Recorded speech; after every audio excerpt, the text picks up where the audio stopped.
Coming to you live from my apartment, it's Rob Has a Podcast, and now here's the guy who I miss my kids. I don't know if I'm going to be here or not, but I'm here. I'm here for now.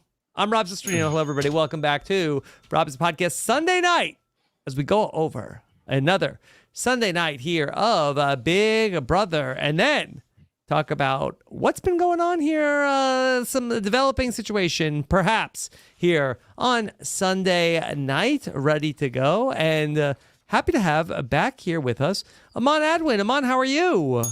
Fantastic, Rob. Glad to be here for, episode was kind of fun. I enjoyed the episode. It had its moments. Yeah. It had its moments. I particularly enjoyed the showman segment. That was kind of funny. Yeah. I had a good time tonight. Glad to talk about it. Okay. All right. Happy to have you back here, Aman. And then taking a break from telling us why everybody lost, of course, it's David Bloomberg. David, how are you? Good. I was going to talk about, maybe I should go upstairs and see my family photos, but you took that intro. So I'll just stay here with my Big Brother pillows, that we have the same tastes apparently. So I'll just lean on those instead. Those are your Big Brother pillows, David? Well, I had them first and then they showed up in the Big Brother house. Those pillows are actually in the Big Brother house. Yes, they are. Wow. Okay. What does it say about you, David, that your home decor is the same as what Ainsley has picked out for the Big Brother house? I'm not sure, because when we were shopping, I was shopping with my wife and I said I liked them and she hated them. And then she went with her sisters and they said they liked them. And so then she liked them. So I don't know exactly what that says about Ainsley or me. Okay.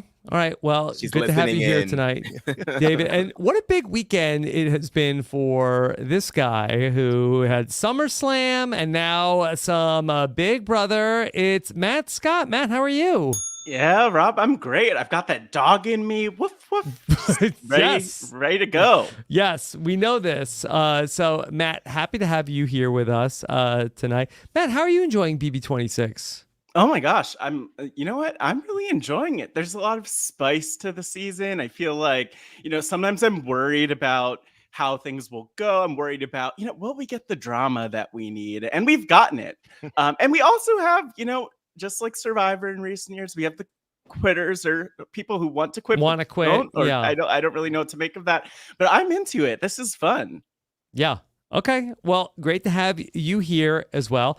Of course, if you're looking for Taryn tonight, he's over on our scripted TV podcast tonight, talking about the finale of Game of Thrones. Surely not as exciting as tonight's episode of Big Brother. If you want to hear our scripted TV coverage of Game of Thrones, we got plenty of coverage coming your way at RHAP. We know scripted TV. You can get that at robswebsite.com/scripted. All right. Let's get into everything. Also, I got a note in my ear. Hold on. Make sure we promote the slop tomorrow. We've got America Lopez joining Chappelle and me on Monday night for what should be a show that can only be heard by people not in the main feed. No, under no circumstances can we post this in the main feed. It can only go on Patreon. I mean, we could lose our podcast license if this one got out. Okay. Slop coming up 7 p.m. on Monday for a very sloppy week in BB26. All right, let's get into Ainsley land. Okay. Let's do it. Yep. Commence, initiate. Yes. So we got to see a lot of Cedric on the hunt for a third nominee. Thank God there's 3 nominees this season, or I don't even know what we would have seen tonight. Aman, what did you think about Cedric's hunt for the third nominee? Did we learn anything that we didn't already know from the feeds? Not particularly. This was sort of representative of what it was like. Literally going to anybody, trying to find someone to put up on the block. Angela and Kenny, yes, again, wash, rinse, and repeat. But that third nom, Rob, real tricky because his own allies don't want to go up, and even the people that he doesn't even necessarily have a relationship with, he's still asking them, and they also don't want to go up. So it was just a lot of running around like with shaking a can of change, asking for donations Yeah. entire afternoon. David, what did Cedric expect here? I mean, I guess that when you have people like Kenny who falls over himself every week to go up on the block, maybe you're accustomed to that people want to, but typically, right, David, that most sane Big Brother players don't want to go on the block. Yeah, I mean, he probably goes out fishing and expects the trout to jump into the boat too. But I do think that the Kenny volunteering part is the most important part, not to the overall storyline that we know, but for the TV viewers, the TV only viewers, because I cannot count the number of them who have commented on my videos or gotten to arguments with me on Twitter about how no, it's all part of Kenny's master plan, that he's pretending he wants to quit. But then he's going to come out and say, ha, I had you all fooled, because they didn't see anything on the episodes before. So they only had the live feed viewers' words for it, and they didn't believe us. And so it was good to get some of that on TV. Yeah. I mean, not a full blast of it, but some of it, so that, at least the TV viewers are getting a little bit. But how real is that? People really think that Kenny is playing this like a galaxy brain game of that he is actually like has everybody right where they want him? Yeah, I've been blocked by people for telling them otherwise. I mean, I've been called names by people. What name? What name did they call you? Well, they didn't call me Twit, but they called me a dense boomer. Dense boomer. Yes. So these are young people. Young people. Yes. Feel like, hey, leave Pops alone. Yeah. Let Pops cook. Boomer. Yeah. So that's quite the term right there. I've never been called that. Yeah. You wouldn't have been. Rough times. DB. Is that David Bloomberg? Yeah. Wow. It works out. I mean, perfectly. there was a piece of me like that I was hoping that this was a play by Kenny, because I mean, we see time and time again, the oldest people in the house sometimes they just can never really make it that far.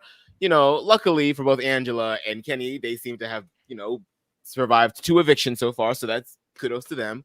So a piece of me did want to believe, like, yeah, maybe this is a part of his defense. Maybe this is like, if I play dead around most people, then they're just going to want to keep me around because I'll be easy to beat in the end. But no. I mean, it's literally just a topsy-turvy run of emotions that he is going through right now. And now that he's found himself next to someone that's in power that he likes, and the person actually likes him back, despite having put him on the block, I think that his head is like back in the game for a little bit, for the time being. But what we got in this episode is wild to me, because we get Kenny explaining that he wants to go home, like just do this favor for him, and then Cedric straight up asks him, like, do you want to go home this week? And he's like, hey, just do what you want to do. Like, what? Be clear here. So, like, you could walk out if you want to. But now he's also talking about how, like, well, if I get HOH, I'm going to shake the house up. Like, what's Kenny's big plan to shake things up? Let me guess. Is he going to put Angela on the block, which already happens every single week? No, he's going to put the women, because the women are all plotting. His cop instincts tell him so. Right. Yeah. Hey, in fairness, is that what happened here on this panel? Is this was this Kenny? Did Kenny book this show tonight? He did. Yeah. Yeah. There we go. But yeah, he just, even when he was talking to the cameras about needing, talking to his family, people who were not watching that were like, oh, that's part of his plan in case he's overheard. And so, yeah, he's just got this 2 minds. It's like he's got warring factions in his own head. Like, I want to quit, but I can't bring myself to quit. So I'm going to put myself in a position where they vote me out so that I won't really have quit and no one can call me a quitter. It's really a lot of cognitive dissonance going on. Yeah, it's a mess. It's a mess. David, what did they call you? Maybe they should call Kenny that. Wow. Yeah, this is like a real predicament for Kenny, who wants to leave but doesn't want the branding of being a quitter. And I guess the more he wants to leave, the less they want to get rid of him. And while I do not think that this is some sort of galaxy brain strategy by Kenny, Matt, shouldn't it be? Like, isn't this a good idea of going to the Big Brother house, say you want to quit every single week? They'll never send you home? Yeah, I mean, again, like Survivor comparisons, like on Survivor, like it doesn't necessarily work out as well. People don't want quitters around. Everyone hates quitters in the community. I feel like Big Brother, maybe it's different. Maybe Kenny needs to like really lean into this. But you know, get him in the HOH room, give him a picture of his family, and maybe the tune will change. Rob, who knows? Maybe, David. That I just want to say that I know people are giving you a hard time on social media, but at least in the chat tonight, you have your supporters. Cynthia says DB is right about Kenny. DB is right. DB, you're right. David, you're right. It's a little covered by the pillow. Yeah, Kenny the Doomer Boomer. Yeah. Boomer. Yeah, Kenny even told us tonight. I don't think I'm any benefit to anybody.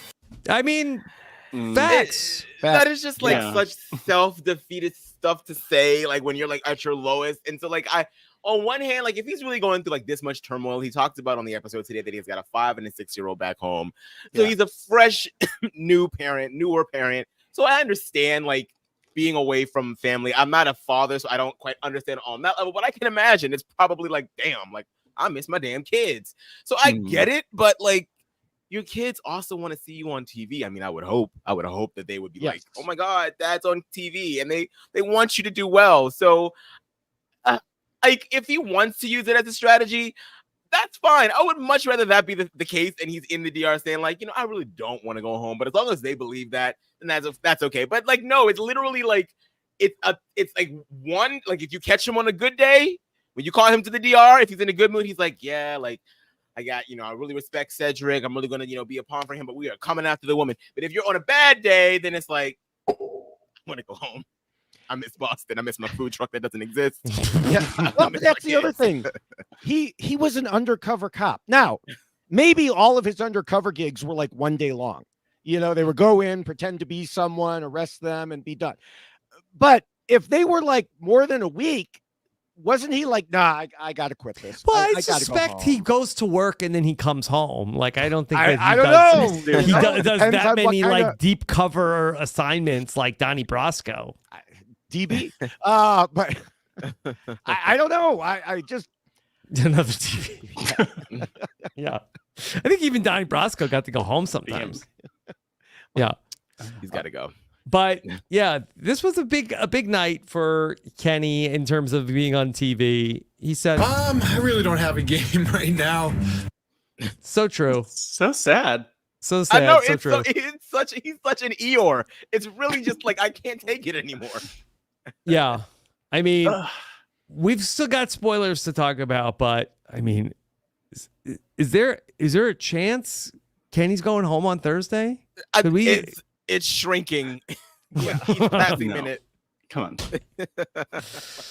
Okay. All right. So that was the Kenny of it all. We got a little bit of the fallout from after Lisa ended up going home. And anyway, we had a conversation with Lisa on Friday and got to see a little bit. Lisa just seems like a nice person. I don't know if she was cut out for this game. Matt, did you have any thoughts on Lisa?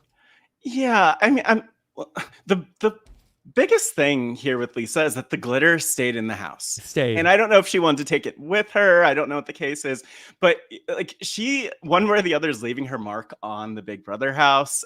Even just listening to her in her exit interview, look, she wasn't into the lying and backstabbing of it all. I get it.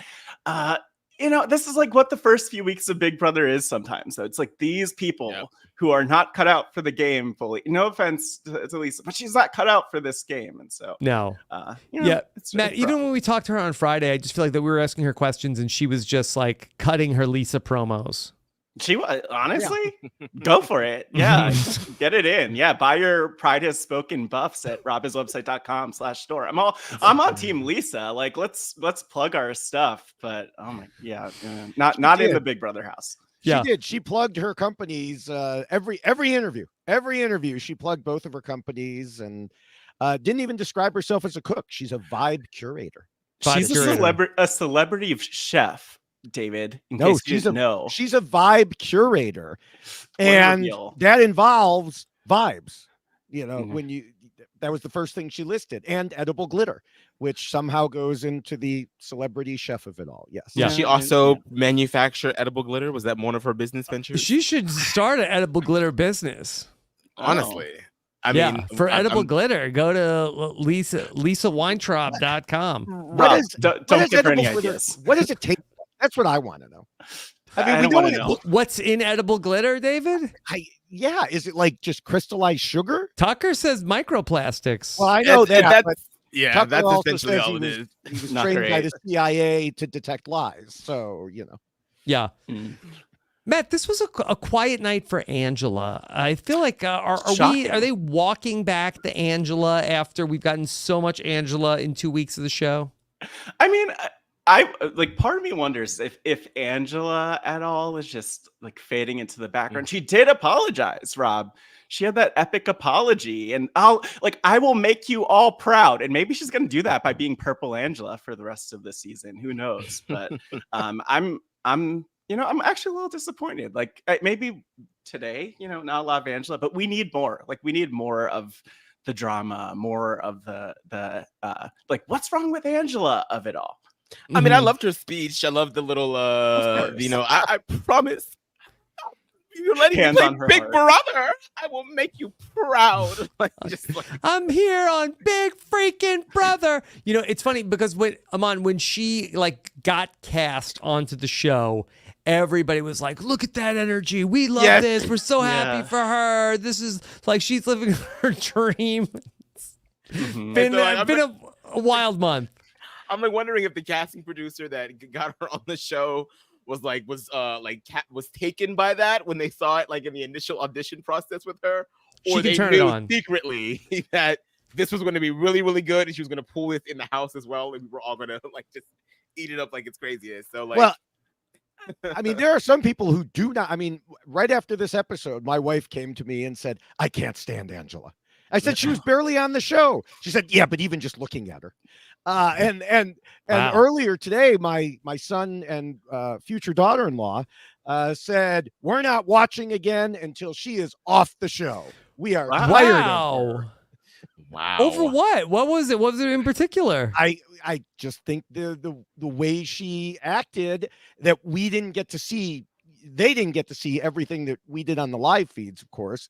But I'm getting a lot of those comments on social media too, on videos, just tons of them, like she should have been thrown out. And whenever I ask what they should, what she did exactly, I can't ever seem to get an answer. But it's very similar to going to the Facebook group. Wow. interesting. That's- I feel like she gets so much less grace from like general fandom because of the fact that she's older.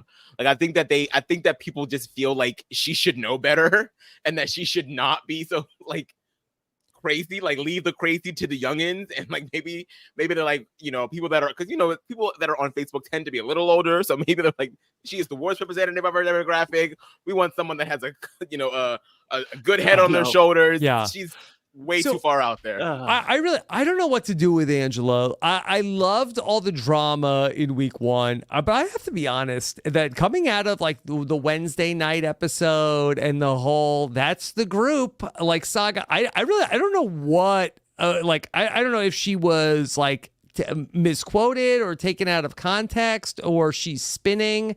I have no idea anymore with Angela.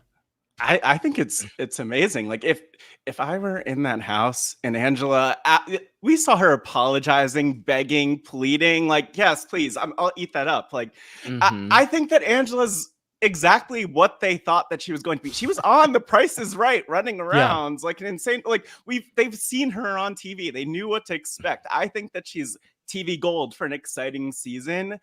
Maybe she'll stay around for a while. Probably not. But you know what? Like, give it. Like, I'll take it every day of the week as long as like I don't have to like interact with her personally, then I it think works out she pretty needs well. an antagonist where, like, okay, Yeah. you know, when she was focused on Matt, when she was focused on Lisa, like, but I feel like that in terms of like her doing anything else, like, I think that other than getting in fights, I don't really know what she brings to the game. Yeah, Okay, I'm kind of Rob. with you, Rob. I don't really Yeah. know what they want to do with her character because, and that's kind of how they wanted it to feel. Like, because I also like with the whole like that's the group thing.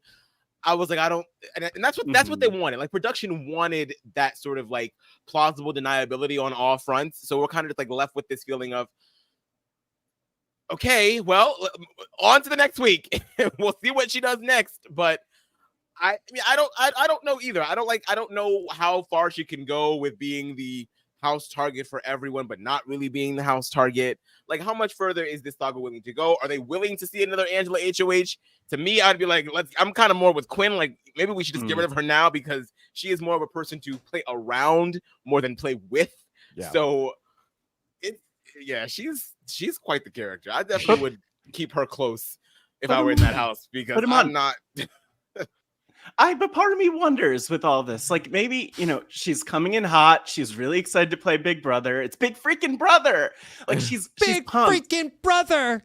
Thank you. Yeah, but like maybe over time that'll get old for her, you know? Like just sitting around the house. Like she can't be that pumped up and that excited and that ready to fight everybody. I think she is. I think that she sees it as her big. I think that she has been watching the show for as long as she's been watching it. She's always wanted to be a part of it. It's, you know, very well known that people that are over a certain age, you know, have a lesser chance of being on the show. She got it.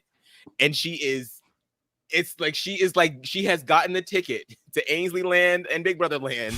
And she is going to every single ride that there is. And now she is coming back home with a stomach full of cotton candy and just like wired out the ass all the time. That is Angela. And she's going back the next day, right? And back the next damn day. Okay. Let's talk no end to it. about Ainsley Land here. I'm gonna just like have a little bit of a qualm here with Big Brother. Okay, Ainsley is the artificial intelligence here to study Big Brother. Okay, sure. Ainsley invented Candyland for some reason. Like they just gave up. Matt, they didn't even try to like weave in how this had anything to do with Ainsley. No, and I actually have a lot of gripes here because as a personal fan of Candyland, like I just felt bamboozled. That was not Candyland, Rob. The goal of Candyland is you get to the end, like you went. We've seen that similar looking comp type thing. That was not this. They were hitting buttons. They had the buttons reset. It took me a while to figure out what was going on. There was no AI. It was all over the place. It was but there was candy. I mean, there was fake. Candy. There though, David? There was fake candy. Yeah. Also, where's Ainsley? Like, did we blow the budget already on Ainsley? In the cloud. Like, we saw her in Ainsley is in the cloud. Ainsley is her? everywhere. Where is Ainsley? Where is Julie? Julie was talking about being a bigger part of the season. Like, I agree with you, Rob. Like, it really is giving so much of BB Takeover, BB17. Like, they just do it all in the first couple of weeks and then it's gone. Like, they're just like. Yeah. All right. But this was Ainsley Land, and everybody had to go through, rack up their score. It looked like Quinn had it from the TV edit for a while. McKenzie gave him a run for his money, but ultimately it was Cedric who ended up with 27. Yes. Yeah, thanks to his intelligence career. Mm-hmm. Which is a great way of referring to being in the Marines. I love that, you know. Yeah. So Cedric becomes the H. Anything else from Ainsley Land? This was a lot of time they spent on Ainsley Land. Yeah, not fun. I mean, I enjoy the balance being comps because I feel like it's one of the comps where it's very, very easy to tell, you know, both strategically and physically how well someone is equipped for it. So I do like that we get to see them actually all get a shot at it on their own. But other than that, whatever. I think that Cedric killed it though. Like he was about to fall quite a few times, and he kept himself up. So he did a good job. Cedric, I gotta go. Whoop, whoop, whoop. Do-si-do, tippy-toe. Toe. Yeah, do-si-do, tippy-toe. Now, speaking of in boop, that boop. DR, like I feel like he is about to spit a Jay-Z verse. And it just never happens. It's like when you have to sneeze, but it just doesn't come out, and then you're just left with this feeling of like wanting. That's what I feel like every single time he's in the DR. It's like, drop a verse, and then it just doesn't happen.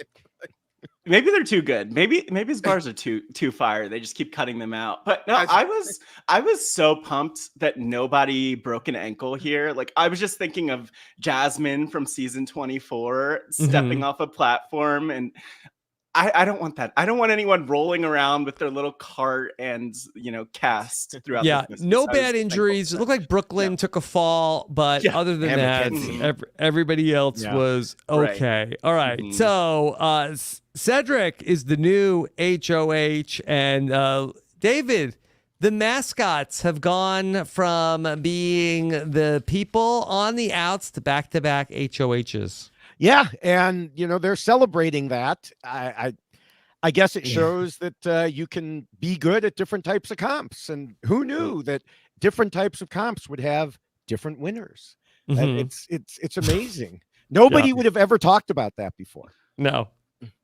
Okay, so all right, Cedric, he is going to start working with different people, having his meetings, and we talked about Kenny already, and we see that Kenny has decided he's going to come clean to Cedric. And Aman, Kenny asked Cedric, all right, I got to tell you something. I'm not really a food truck guy. Can you guess what I am? Cedric, instantly, detective. You're a fake food truck guy. Ding, ding, ding, ding, ding, ding. Yeah, I mean... Again, it feels like one of those things where Kenny has just like been having a hard time relating to people. And I think that, with his knowledge about like Cedric being, coming from the military background that he has, I think that it's finally like a point of connection for Kenny. A time for him to let his proverbial hair down and just be himself as much as he can before he puts himself out to pasture. Oh, that's so sad. But no, that's real. I mean, I credit to Cedric. I don't know how he just nailed Kenny's profession. Like he didn't figure out the DEA piece of it, but he how does someone know that someone's an investigator? Like I don't know. I couldn't figure that out. He's other an people intelligence officer. That's how he knew. It's the intelligence. Again, coming back. Oh, look at that. Other people have talked about it also, like, oh, he must be a cop. And I mean, when Ovi and I were doing our preview podcast, we were like, he is not going to stay undercover. Just one look and listen to that man, and you are going to know, like Brett LaBelle was pegged in Survivor. You are going to know he is a cop. Okay. Well, all right. Cedric is going to put Kenny up on the block. But should MJ go up on the block? And McKenzie talks to Cedric, but she reveals she has a power. And if you put me up on the block, you might be mistaken. It might be call an ambulance, but not for me. Maybe for you, Matt.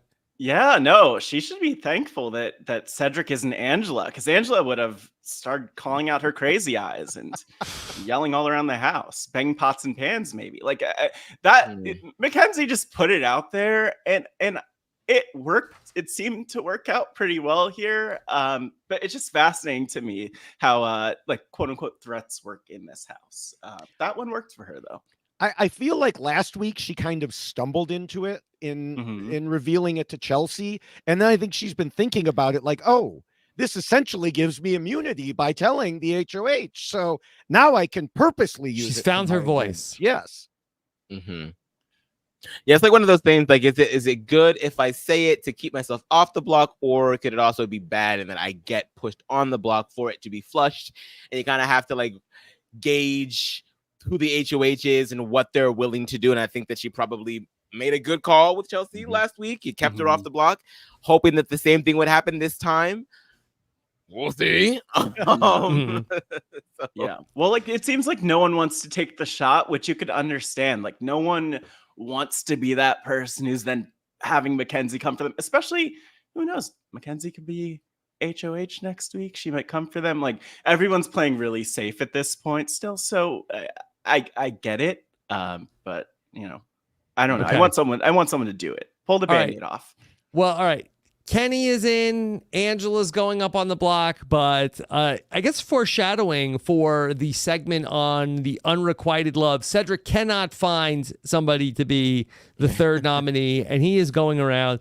He's talking to Leah, to Rabina. He wakes up Joseph, gets him out there. Joseph says, "No, are you crazy? Yeah. I'm not going on the block." Yeah, that was like the most direct answer, but I felt like Rabina was like, look for someone else. Leah was very diplomatic about it. Like, I appreciate Cedric's just like resilience with this. Like, every time he's shut down, he keeps going and going. It's impressive.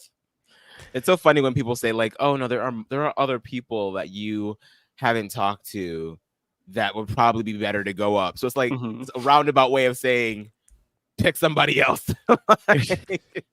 He was trying to get a date to the prom, and everybody kept turning him down. And there's plenty of other fish in the sea. You could talk to. You'll find someone. There's someone out there for you, Cedric. Well, that person that ultimately is crazy enough to go up on the block is the same person who did it last week, Tucker. I got that dog in me, baby. Let's go.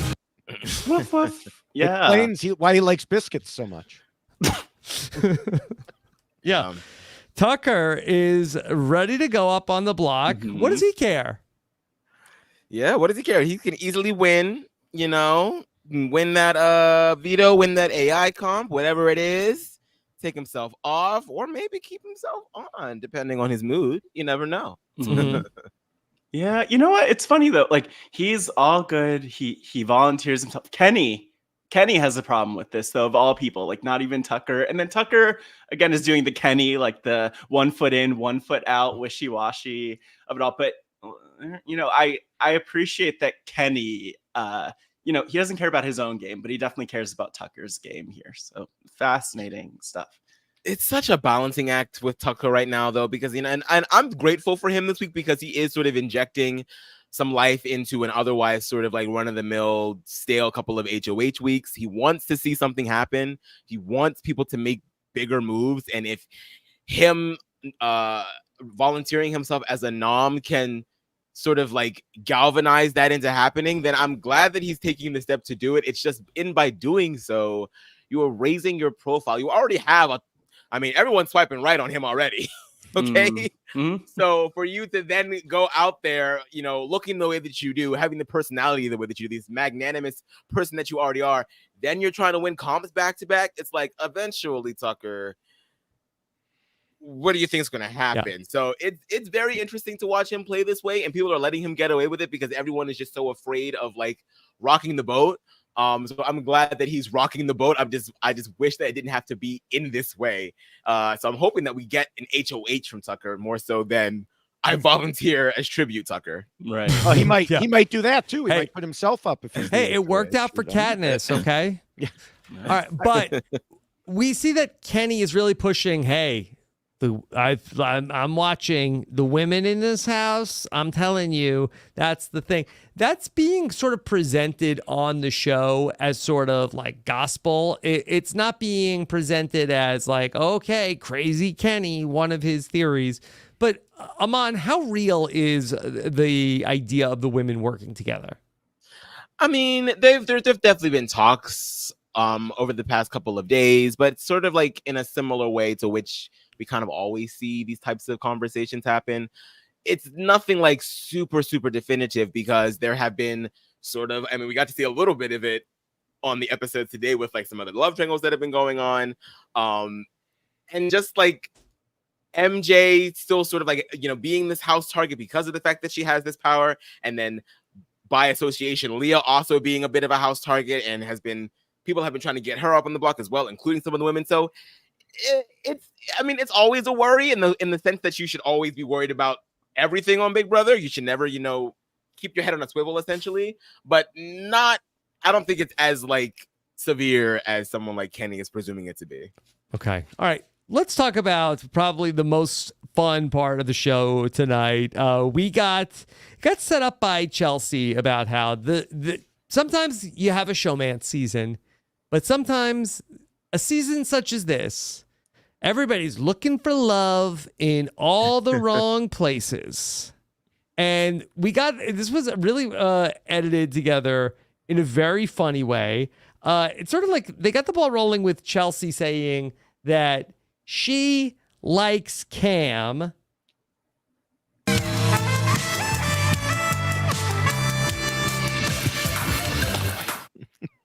But Cam likes Leah. Mm-hmm. No music effect. For Yeah, I that. thought you were gonna play it do again. every time. I wasn't gonna do it every time. Oh, yeah. I mean, I was ready for it. Yeah. I mean, if you want.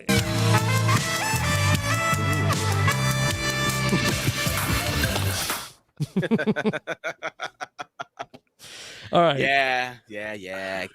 Yeah. Chelsea likes Cam. Cam likes Leah. Leah flirts back with Cam, but also gives Quinn attention. Quinn is completely devoted to Leah. But Leah likes Tucker, and Tucker likes the fish, according to the episode. Well, but he actually does like the mouse. but Aman, I feel like that they stopped like a couple levels short of this, right? Yeah. The fish are Will not we his get a only love. sequel maybe like by Wednesday of like all the other crushes? I mean, they're definitely primed for it because we got to see before the veto comp, we got to see a little bit of between Tucker and a certain somebody. So, maybe she'll get added. Spoil. The Tubina shippers rise. Okay, your time is now come to the plate. Okay. We have been seeing how Rabina, has been feeling Tucker a little bit, and then we've seen how Tucker sometimes will flirt with Rabina back a little bit. So it's like a kind of like they're in the hey, I'm kind of feeling you, but I'm not going to really do anything about it stage, which could then potentially evolve into the will they, won't they stage, but we're not quite there yet. Okay, but it's fun to watch. But you know what? Like on that note, Tucker being in the center of. I guess we could mention like Chemo, Chemo as well, on Tucker, which,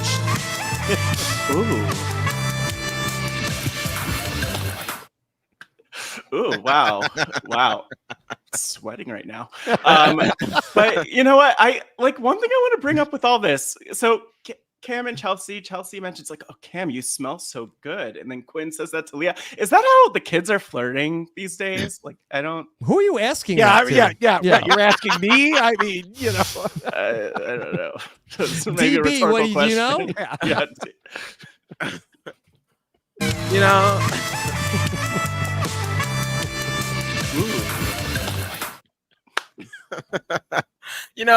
I don't know. I'm not really much of a flirt myself, so I don't really know what the kids be doing these days either.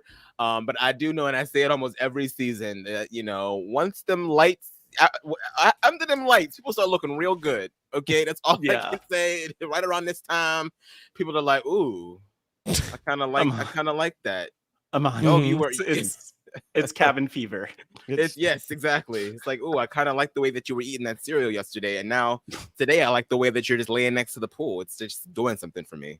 That's and where then they're at right now. I feel like the spare glitter probably helps. Like when you just see the glint in someone's eyes. Oh, yeah. No. All right, uncomfortable. Matt, do you think that we will have a showmance ultimately come together? Rob, the way that it's shaping up, honestly, I feel like it's going to be a lot freakier than that because there's a lot of intertwines. Wow. I'm just saying, like, it's 3 tickets to Challengers? Maybe 7 tickets to Challengers. Wow. Yeah. Okay. Uh-huh. So, yeah, we'll see. There's 3 nominees this season. Oh. We'll see what happens in the AI arena. Oh, no, not that. Zendaya would love this. Yeah. Yeah. Normally, you don't want to be a showmantic duo because you can both be nominated, but now you can nominate a showmantic trio. Oh. Yeah. It was a great button at the end of that scene also about that. Chelsea says that Tucker, maybe he's in love with the fish.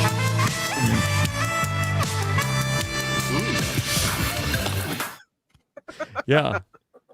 David, you said plenty of fish in the sea. That's right, exactly. And he's looking at all of them, and apparently has settled on Rubina for now. Okay. All right. We got to see eventually Cedric does his nominations. It's Angela, it's Kenny, it's Tucker. No surprises for us. And ultimately, we'll go to Wednesday and see how the power of veto ultimately plays out. But we do want to talk about what's going on over on the feeds. Anything else from the Sunday night episode? I just want to leave the Sunday night episode by noting that Cedric said he made his nominations defensively, so he wouldn't be in trouble next week. Mm-hmm. Dot, dot, dot. Yeah. I don't know if anybody speaks fluent Tucker, but that when his picture came up on the board, he said, "Get the shovel." Rob, I thought he was. I was having shades of the Undertaker. Like, get the rest shovel in peace. Like it was a little for dramatic, him, just a little. Yeah, I didn't know whose grave he was digging. I presume someone else's, but it was a very strange place. No, and then Cedric goes on to say, "So Tucker, we know it's not going to be you this week." Yeah. Get the shovel. Okay. Yeah, I walked away from my TV real quick to grab something while that happened. I was like, who the hell said that? Right? Just to let go. Okay. So get the shovel for Tucker. Okay. All right. If nothing else from the episode, then, okay, we're going to talk about the live feeds now and talk about what's been going on here on Sunday. And so if you are leaving us, we'll be back with another live recap coming up Wednesday night. But for everybody else, strap in, get the shovel, because we got to talk about some live feeds. Here we go. The Office of Civil Defense has issued the following message. This is a spoiler. Warning. A spoiler. Warning means that an actual spoiler against this country has been detected and that protective action should be taken. Took me all season to find where the buzzer was, but I finally, what is this, episode 8? Found the buzzer. Okay, we're ready. All right. Get the shovel. All right. Here we go. And all right. Aman was like furiously researching before the show came up. I was ready trying to to get go. A general picture. Oh yeah. Ooh. All right. Okay. Yeah, so it's been freaky in the house, but not all in right. that Yeah, way. how freaky, Aman? Very freaky. So yeah, Cedric's HOH veto comp has already happened. MJ and Leo were picked. Those are the last two people that he wanted to be picked, but they were picked. But Tucker did what he said he was going to do. Got himself on the block, won the veto, so he can now take himself off the block. I got that dog in me, baby. Let's go. Yes. And now the dialogue about who to put up in his place is in full swing. And it looks like Tucker, with the assist of Kenny and Cam, have sort of come to Cedric and sort of like gotten him to be on board, potentially, with getting rid of Quinn, who they know has the other power in being able to deep fake somebody else's HOH. David, you're cheering. No, you're I'm cheering. saying no. He's my winner pick. He's my preseason winner pick. Okay. Oh, wow. No, I am not. I'm anti-cheering. Mm-hmm. So they even formed an alliance as well. I think they're calling themselves the Ball Players or something like The that. Ball Players? Yeah. Oh, yeah. No. Yeah. Now, what kind of faction is that? I don't like it. So who is this? This is Tucker, Kenny, Cedric? Tucker, And Cam. Kenny, Cedric, and Cam. The Rob, Ball play Players. play the sexy music for that one. Mhm. So, Get the shovel. I mean, Tucker just wants something to happen. He wants to shake something up. He wants to do what Kenny has been saying that he wants to do. And really just, if there are powers that are out there that are not under their control and he's not even telling people, or he's lying to certain people and telling other people, like Quinn, as we've seen thus far, has not been handling this very well at all. All right, so what is the likelihood that on Monday we're going to see Tucker come down and Quinn go up? Well, there was also a little bit of dialogue with Tucker saying that maybe I'll stay up, use the veto on somebody else like Angela, and then you can put. Well, here's the thing that's interesting with the AI arena, that you send Quinn out to the AI arena for this backdoor against Angela and against Kenny. I think there's probably like a 90% chance Quinn's going to win the AI arena.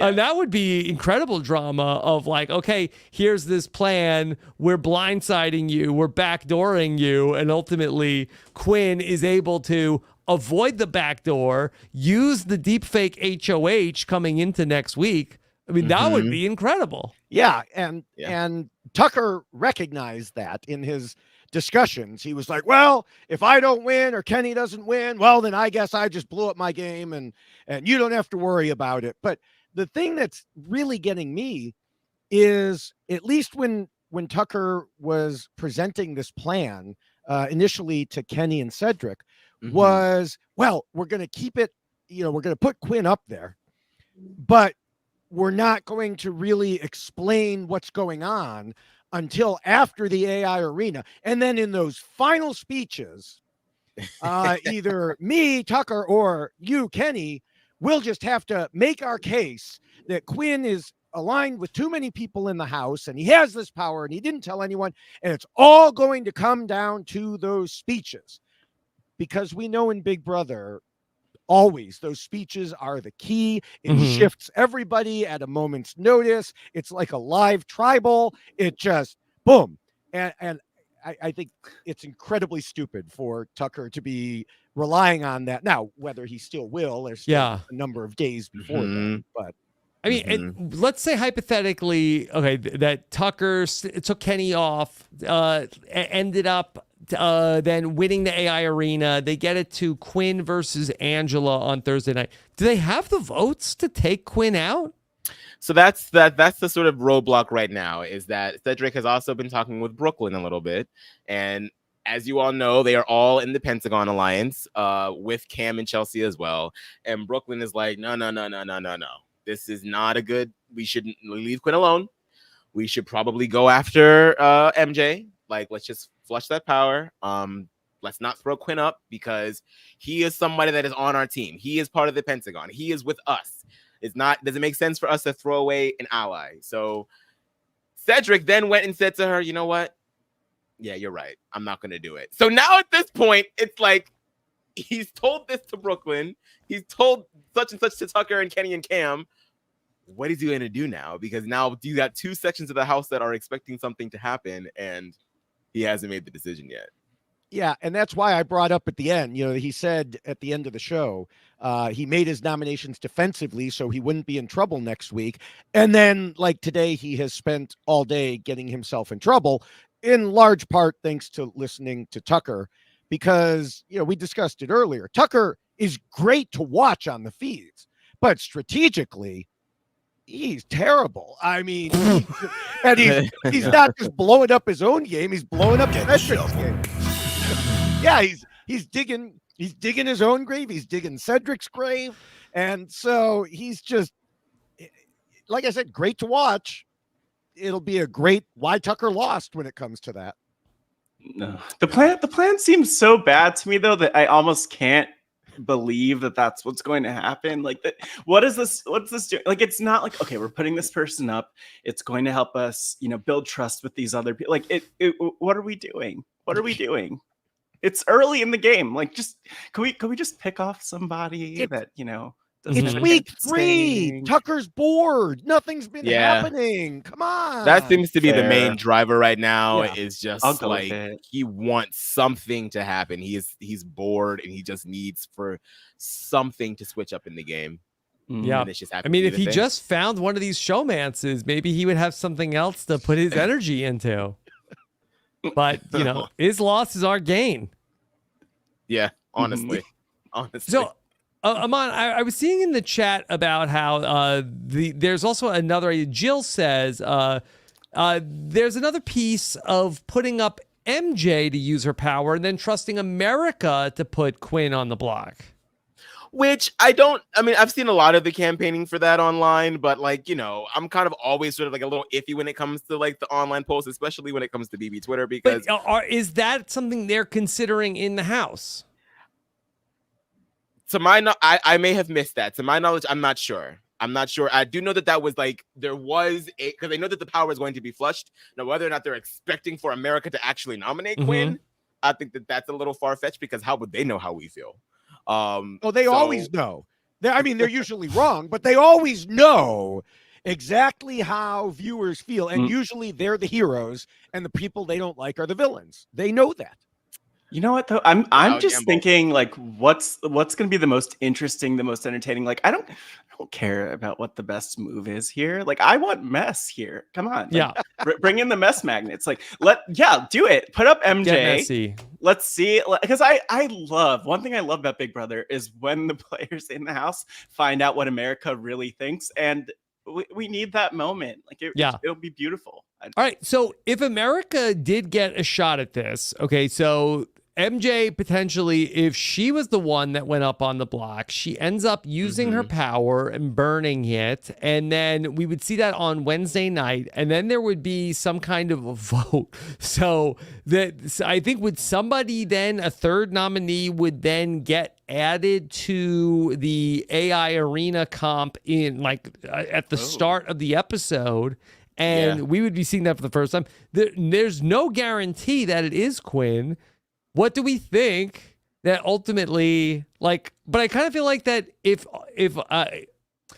all this stuff wouldn't even be in the Wednesday episode. No, I'm sorry. They would be, because Wednesday night is going to go up until when the veto happens. So it would be in the veto. So it's like, I'm wondering like, hey, we're kind of hoping you, America, will do what we want. Will we see campaigning? Like if Tucker says, hey, America, vote for Quinn, I kind of think they'll do it. Well, I'm still not convinced it's actually a vote of American viewers. I think it may be, the big twist is that America Lopez is. We'll ask her tomorrow. Yeah. Well, she may not be able to tell you yet, but that's what I think the twist is on this. So, but if Kenny's on the block and Angela's on the block, Matt, who do you think that America would vote for? I don't know, Rob. Go to Facebook. Let's find out who they care about. Like, I think you're right about them being into Tucker.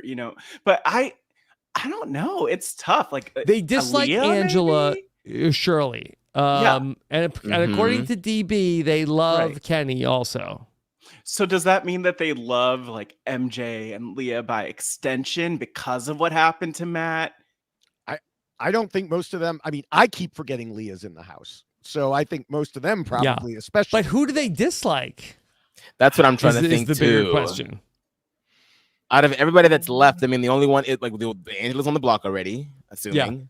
Right. Aman, there's been so many people that have just been like non-entities on the show. Also, Brooklyn has gotten nothing. Rabina has like the average Big Brother viewer, I think, doesn't even know who some of these people are. Cam got a little bit tonight, but he has not been a big factor on the show. Yeah. I do think Quinn, because Quinn came off poorly, very poorly on the Wednesday those guys fight. And I do think, based on a lot of the comments I've seen, that people, the general more casual viewer, DB has his finger on the pulse. Yes, all over Facebook. Yes. So yeah. I mean, someone in the chat brings up an interesting point in that, I mean, Joseph could be in the line of fire, given we'd have to wait to see how the edit is. For the episode, because we do see that Wednesday night edit could be huge, Aman. Yeah, this company call, that alliance meeting that he had, depending on how they like to shape that, I mean, there's a chance that we get to see a little bit of Joseph hubris. Was it Big Brother Canada 6 that they had like Canada's veto, and then they it came down to there was like an episode that was like very favorable to one person, and it was right before Canada's veto? Does this sound right? Is that the week that Marin ended up on the block? You said Big Brother Canada 6? I can't thought remember. It was 6. That sounds very vaguely familiar, but I can't quite. Ryan got saved because of the edit, according to the chat. Yeah. I mean, this could be a huge episode on Wednesday. Yeah, it could be. It could be. This live voting situation is really what's making it kind of crazy. So, Aman, I know this is a very fluid situation, but if you had to put a percentage on it, do you have a sense of like what are the odds that it's Quinn, what are the odds that it's MJ, and then what are the odds it's a third option? I would say right now Quinn's back door is at 75%. Okay. Now, whether or not he actually goes home, the odds are a little bit lower on that. But him going up on the block and then him being forced, no matter what, to use the HOH, assuming he survives, that looks like a very strong possibility right now. Yeah. Wow. Matt, I can't believe Quinn is in such a bad spot right now. And this is all after he was having that conversation with Joseph about like RHAP and it's a race doing the deep dive with Taryn and all of this stuff. I'm like, God. Yeah. Like, well, he also said RHAP, not a great name. Oh, Yeah. Well, That could be karma. Joseph says, no, I love RHAP. Yeah. Look at that. Yeah, let's vote for him. In that conversation, in that conversation, Joseph gave him another chance. One of, I don't know, dozens of chances he's had today to come clean. And he didn't. No, I don't have the power. Joseph said, do you want to shake on it? And Cedric gave him chance after chance after chance. And it's like he told the exact wrong people and didn't tell the right people. And I know that obviously Taryn has talked a lot about that, but yeah. But I guess it's a question of like who's fighting for Quinn? Like, is the chat fighting for Quinn? Is Facebook fighting? Like, no one's fighting for Quinn here. So if this happens, I think Quinn's screwed. Quinn, like, you go out this week, like, maybe you're getting on a recap, but you think Taryn's doing a deep dive with you? You go out week 3? No, Rob, don't do that. All it takes is 15 minutes, Rob. It's 3 weeks. It's not happening, my guy. I mean, I feel like Quinn could probably find himself talking about anything for a long period of time, even if it was just a good 20 days in the Big Brother house. Sure. He can make it stretch. We'll have him on the podcast. I'm just saying, like, deep dive, I don't think so. Yeah, I'll do an hour with him on Pod Friends. We'll do a little shallow. That'll be great, man. Yeah. I can't wait for that. That'll be fantastic. Yeah, I haven't heard him mention that in the house yet, but yeah, like I could see him on the B&B, but deep dive with Taryn. Come on. I don't think it's happening. All right. Anything else from the weekend that we want to highlight? That was like the most pressing thing that happened as of today, as of the time of this recording. As of this moment.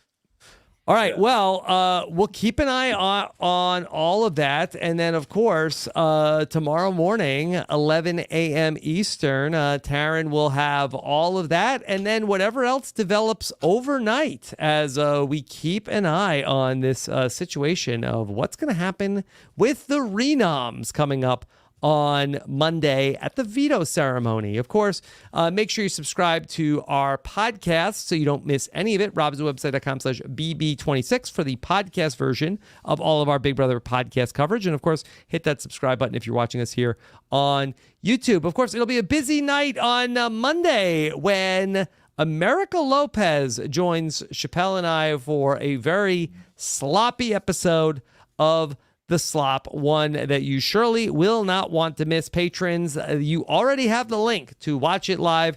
Everybody else, sorry for you. You're not going to be able to see or hear it, but for the patrons, you've got the link. It's at robswebsite.com/patron. All right, David, why Lisa lost? Yes, I mean, was this a 3-hour podcast? It was an hour podcast. It was an hour. We shortened it down, but there, even in the recap of this episode, they started off by towing the same line that Julie had said. Oh, she was a threat. She was a threat. That was not why she lost. I mean, it a little tiny bit, but that was not why she lost, and we made that clear from the outset. So the rest of it's in the hour-long podcast. Okay. Listen to DB and Ovi every week telling us why everybody lost BB26. Okay. Then over on Claim to Fame, I was away, but Jenny Otto held it down with Asia Welch as they talked about what happened this week on the latest Claim to Fame. And then on Wednesday, the Summer of Survivor is back for the new era Wandoff. Josh Wigler won't believe his ears when he hears the Wandoff superstars sing about all of the different moments from the new era in the first new era Wandoff since Survivor 41. Sam, how are people submitting Wandoffs? Okay, perfect. Submit your Wandoffs, robswebsite.com/Wandoff2024 as myself, Josh Wigler, Mike Bloom, and Shannon Gotts get together for the new era Wandoff. Then become a patron. I will tell you about the slop. Fridays, we do the Q&A with Taryn. We've got our Big Brother Facebook group, all of our Discord channels, early access to our live show tickets, and much more. That's all at robswebsite.com/patron. All right. Great job here tonight. This was a fun one. Yeah. Very, very fun. Matt, what's coming up for you? Yeah, well, I just feel like I'm fully immersed in the Survivor off season outside of keeping up with Big Brother. So I definitely have to plug the one and only, the Pride Has Spoken podcast. Check that out. We did that in the month of June, Pride Month, and we are still selling Pride Has Spoken buffs. Look at this. Oh my gosh, fancy. But we have Pride Has Spoken buffs, which the proceeds of that are going to an organization called Point of Pride, which supports the trans community financially. And so go to robhaswebsite.com/store for that. Rob, I think is this the first buff that RHAP has ever sold? I don't know, we have a buff somewhere for the patrons, but this is the first buff that we've ever had in the store. So they came out beautiful, and it's been so nice to see all of the buffs out there. Yeah, and I think that there are only about 50 left, so get your buffs. And I also, just because I was part of putting it together, have to plug here on YouTube. If you're watching live, you just have to go to your search bar to find Survivor Philadelphia Season 3, Now or Never. Tell me about the new season. Fun.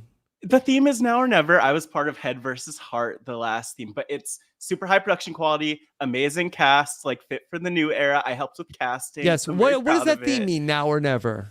Oh, you have to check it out to find out. But Rob, sometimes we're in the past, sometimes we're in the future. But the best time to make decisions is to be in the present, Rob. I think that's what the theme is all about. So it's very fun to watch. And the Purple Pants podcast is covering it. So check that out. Just search Survivor Philadelphia or go to @Survivor Philly on social media. And I'm on social media @MattScottGW. Okay, thank you so much, Matt. And then DB, we talked about why blank lost. What else is coming up for you? Well, as I've mentioned, I am all over social media. You can find everything at my Linktree, which is Linktree/David Bloomberg, or on Twitter, I'm @David Bloomberg. On Blue Sky, I'm @David Bloomberg. You're on Blue Sky still? I'm on Blue Sky. How's that going? There's like 3 people who talk Big Brother on Blue Sky.